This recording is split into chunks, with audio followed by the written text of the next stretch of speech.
It's madness. What do you think of Canelo and Rocky Fielding? Obviously, Rocky Fielding's our guy, and it's a hell of an opportunity for him. Absolutely. He's fighting one of the best pound-for-pound fighters in the world. He's right up against it, as anyone would be fighting Canelo. The good thing for Rocky Fielding is the size. He's a big super middleweight. So he's coming off a great win away from home, but he's stepping up to a whole new level in this fight.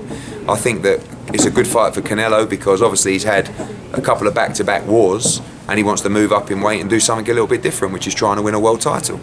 So it's great to be involved in that fight, and although Rocky Fielding is the champion, you know, we want to thank Golden Boy and Oscar De La Hoya and Eric Gomez for the opportunity, because although he's defending his belt, he's been given the opportunity to fight one of the biggest names in the sport. And for Rocky Fielding, a guy from a council estate in Liverpool, you know, I couldn't be happier for him. What network is the fight going to be on? You'll find out soon. Oh, Everybody's in it. Everybody's in it, and we'd love to bring it to DAZN. You know. Do you have an update for October 20th?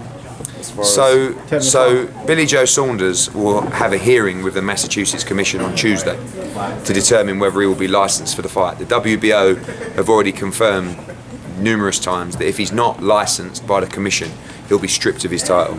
The number two challenger is Walter Cowton Dokwa, easy for you to say, from Africa. He's 19 wins, 18 knockouts. He's signed an agreement to fight Billy Joe Saunders for the to fight Andrade for the vacant title. If Tuesday they rule that they won't license him and he's stripped, he will fight the next available for the title. I think it's 50-50, to be honest with you. I mean, I can understand some of the arguments from Billy Joe Saunders' side, but I can also understand that he failed a VADA test. But it'll still be October 20th. 100% the show happens. So, Demetrius will be fighting for the world middleweight title regardless. Katie Taylor will be defending her world title. Tevin Farmer will be defending his super featherweight world title against James Tennyson. Galahad against Clary, final eliminator for the IBF. Tommy Coyle, Scott Quigg on the card as well. Daniel Yelusinov. We've sold a load of tickets in Boston, and that fight is 100% happening, that card. Can you explain how quickly those negotiations with Canelo came about? Because really, no one knew too much. No one knew too much about it, and we left the weigh-ins and we saw an announcement. Yeah, so I got a phone call. Where are we? Maybe 10 days ago. Well, I got a text from Eric Gomez saying, "Can you talk?" So I thought, oh, it's always nice to get a text from Eric Gomez saying that, because it's obviously something interesting. And he said to me, "What's Rocky Fielding's plans?" And I said, "Well, we're looking at our first event." And he said, "Would he fight Canelo at Madison Square Gardens on December 15th? And when I dropped the phone, it took me a while to pick it up, and then I said, "Of course."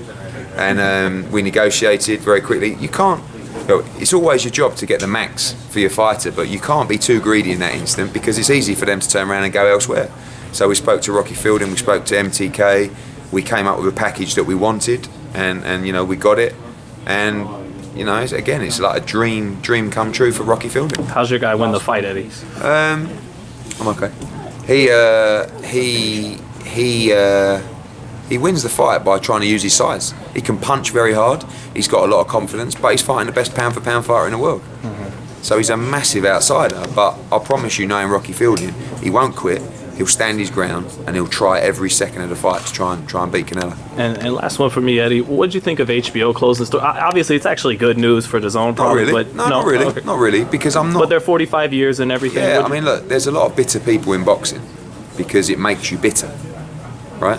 I haven't been in it long enough to get bitter yet. Give me another few years, I'll be horribly bitter. So I want more people in boxing. I want more money coming into the sport. So there will be people that when the HBO news come out, we're like celebrating, you know?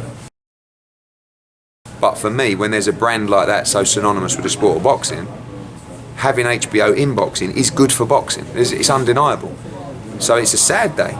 But we also now live in a world where the market is so competitive and so brutal that if you haven't got deep pockets and you're not prepared to roll up your sleeves and fight and spend and hustle, then you might as well leave, because you're not going to be a player. And I think that's what HBO have done. They've looked at the market, they've looked at the money that's in the market, they've looked at the, you know, the way people were manoeuvring and how aggressive it was, and said, I don't think we can be major players in boxing anymore. And if we can't be major players, we're going to step back. They'll be back. They'll be back. You know, it might be in a digital space, but HBO will be back. Actually,